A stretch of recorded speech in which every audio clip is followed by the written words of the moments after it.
Good morning, distinguished guests, esteemed faculty, proud families, and most importantly, the graduating class of 2024 and 2025. Today, we gather in this grand hall to honor an incredible achievements. The culmination of a year of relentless hard work, sleepless night, and unwavering commitment to a noble pursuit of medicine. This day is more than just a celebration. It is a recognition of your resilience, your sacrifice, and your transformation into the next generations of healers. Take a moment to look around. These faces, your classmates, your mentors, and even your loved ones. They have been integral parts of your journey. They have shared in your struggles, stood by you through your challenges, and now here to cheer you as you embark on your next chapter of your life. The road to becoming a doctor is not for the faint-hearted. Think back when it all began. For many of you, the dreams of medicine was sparked by a deeply personal experience. A loved one cared for by a compassionate doctor. An illness that reveals the importance of medical science. Or simple, the desire to serve humanity of a profound way. You started this journey filled with joy, armed with a vision of what you wanted to become. But as soon you discovered, the path was steep and demanding.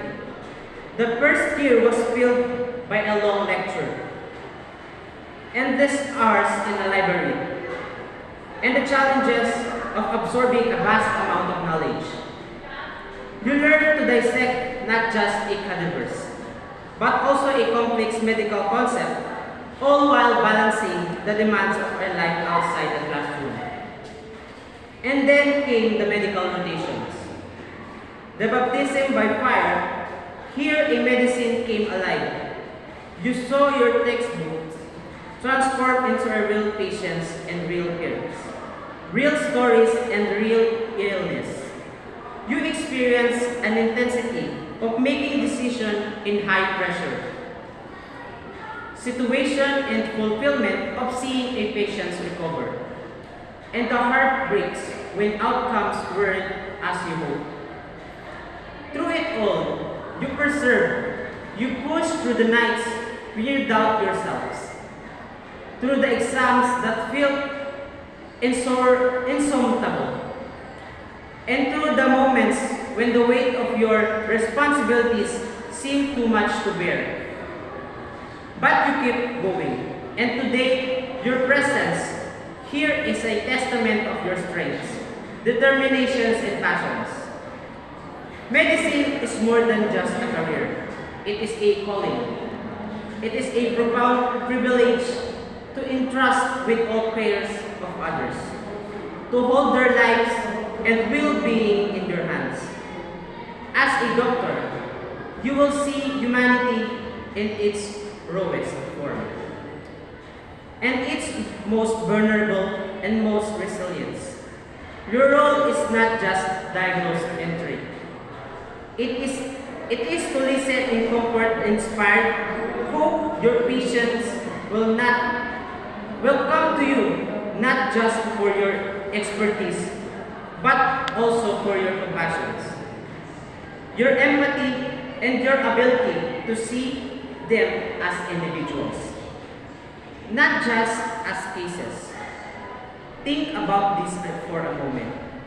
You will have ability to heal not just with your hand, but with your words, your presence, and with your understanding. These will be the times when your patients may not remember the technical details of your cares, but they will always remember how you made them feel. During this training, you will have encountered patients who have taught you inevitable lessons no textbooks could ever convey. Perhaps it was a patient who, despite a grim prognosis, showed an unwavering courage and gratitude, or a family who reminded you the importance of kindness in a moment of despair. These experiences are heart of medicines. They ground you, humble you, and remind you on why you choose this path. You have also learned that medicine is not a solo endeavor. It is a collaborative effort involving a diverse team, professionals working towards a common goal. Nurses, technicians, therapists, administrators, all play essential roles in the cares of patients. Recognizing their respects, their contributes, for together you are stronger. As you step in this noble profession, it is important to acknowledge the challenge you will face. Medicine is not without the difficulties. You will encounter moments of self-doubts, ethical dilemmas, and decisions that will weigh heavily on your conscience. Healthcare systems are complex and often imperfect. You will face pressure from times of constraint, resource limitations, and ever-evolving natures of medical knowledge. But these challenges are not insurmountable. These are opportunities for growth, for innovation, and for leadership. Remember, you are not alone.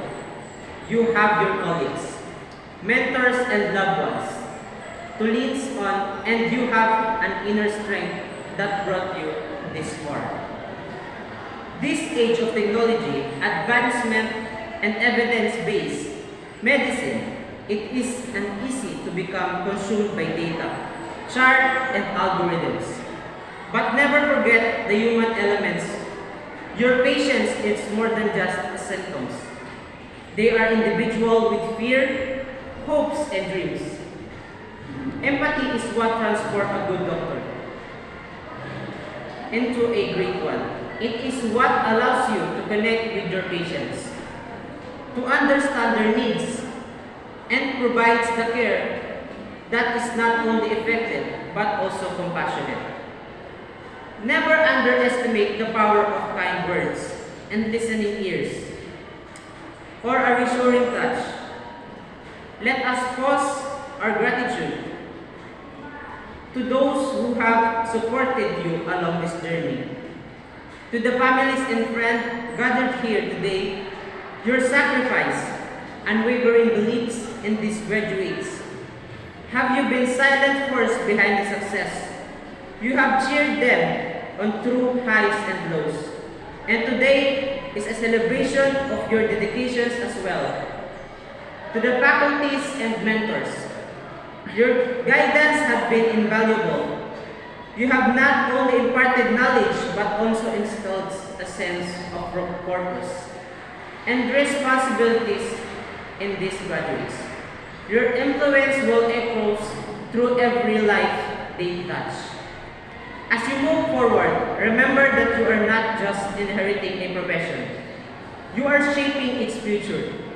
The world of medicine is constantly evolving, and you have the opportunity to be in the front row of innovations and changes. Be open to new ideas, embrace advances in technologies, but never let them overshadow the importance of human connections. Advocate for your patients, especially who are marginalized and underserved. Use your voice to bring about a positive change, not just for practice, but also in the broader healthcare system. Class of 2024 and 2025, you have accomplished something extraordinary. The white coat you wear are not just a garment. They are symbols of trust, responsibilities, and hopes. As you leave this hall, remember the oath you take today binds you not only to the medicine, but to humanity. Be the doctor who listens, who cares, and who inspires. Be the doctor who treats not just an illness, but the person. The road ahead will not always be easy, but it will be meaningful and fulfilling. The profound, rewarding, go forward with confidence, serve with humility, and lead with compassion. Congratulations, class of 2024 and 2025. The future of medicine is brighter because of you. Thank you.